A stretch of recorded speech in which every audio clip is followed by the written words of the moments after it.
But I'd also add to that I think there's two important things when building a culture, and those are they're being purposeful in the ingredients that you decide to put into what I'll call this cultural soup, right? Your stew, and ensuring there's an understanding and alignment. So to me, purposeful is a word I'd use, and you have to be deliberate when it comes to a company's culture, because whether companies like it or not, culture happens. And it can either be planned or it can be unplanned, but it definitely happens. So you have to be purposeful in it so that you're establishing what makes the most sense for the organization.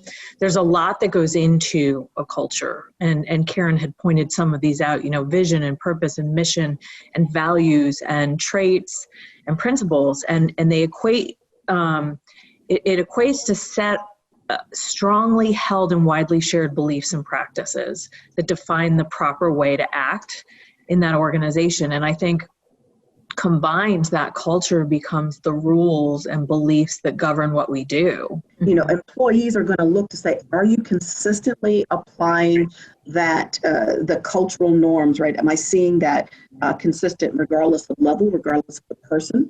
And is it authentic? Because it's one thing if you write it down, but if it doesn't feel authentic, that's that disconnect. I love Robin said alignment. If it's an authentic alignment, then people get it. When it starts to be not feel a little disingenuous, that's when people are like, well, wait a minute, is that our culture or not? Because it doesn't seem like it, and then you don't get buy-in, right? You have to have buy-in. But again, authentic and consistent, all the things Robin said, people are going to test it, but they're going to want to see, all right, we tested it here, and yes, it is consistent in how we're responding. We took care of some of those behaviors or reactions that were counter to what we said, right? And people then start to say, okay, yeah, I believe this culture. This is something I'm signing up for. Or conversely, it's something I don't sign up for, and then those people will start to just kind of, remove themselves. Either way, it will help you attract and retain the type of workforce that you want to have. Sometimes companies or leaders will view culture as it's just something I'm going to prescribe. It's just something I'm going to say, or it's just something I'm going to put on paper. If it's not lived and breathed, if it's not walking the talk, if it's not demonstrated, it is not going to stick.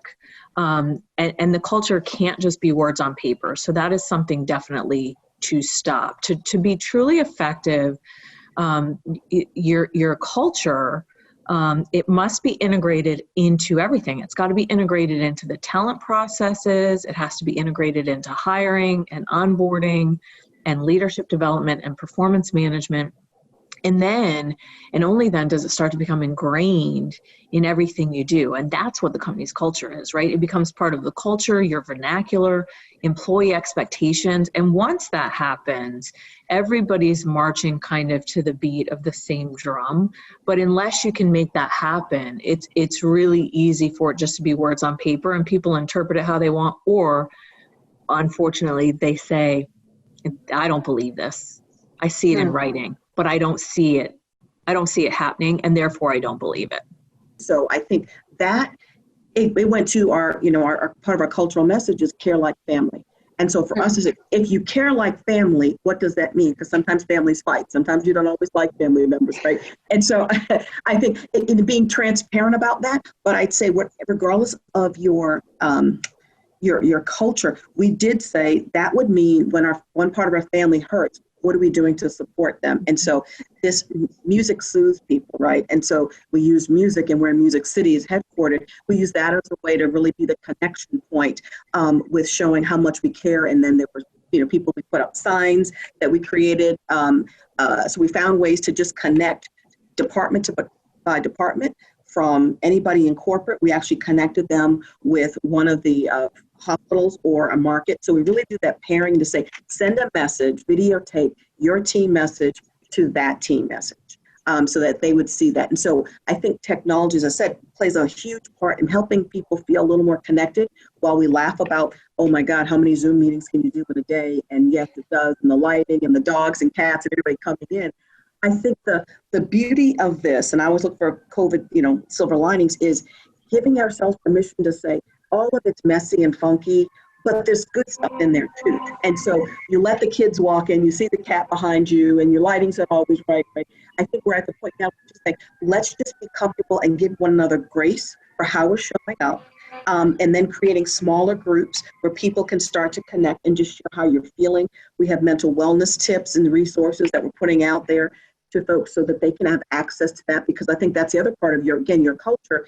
Regardless of what that is, people are hurting, and they're hurting in ways that they never even imagined and not even able to voice. You know, when everyone's no longer together under one roof, one of the biggest challenges is how do you keep that culture alive and cohesive? And I think the first and most important thing that I could even add to this is just, I'd say, communicate, and a lot.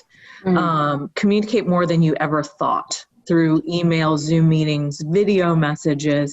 It's an incredibly important way to help employees feel connected to the company and part of the larger whole. And the second piece of that is to communicate transparently.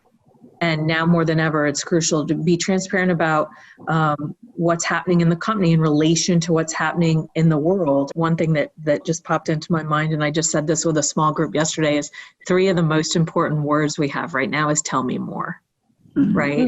It's to be curious, and it's to ask and garner clarification and have a better understanding. And I think, you know, Jill, when you asked this question about the culture evolving, culture was a buzzword, and it did mean comfortable and same, and that's changed. And I almost like to think that a better way for us to frame it moving forward is we're hiring for character, not culture. And culture can be trained, because culture evolves. Culture is the evolving values and expectations of an organization, right? And again, it will either be formed intentionally or form itself. But good character is much harder to mold. And when I say character in this context, I'm speaking to it as though it were ethics and action, okay? And it's established by purposeful adherence to values, even when it's hard, like Karen just talked about, and having your employees be guided by principles, even when maybe it's detrimental to careers, maybe the social standing changes, maybe it's not in the best interest of economic well-being, right? It's doing the right thing despite the fact that it may cost something at times. But all the research also shows that good company culture helps attract talent and retain talent. So you're getting this back from discretionary effort and performance and bottom line. But, you know, it's no matter what level of the organization, character is fundamental, because it builds trust.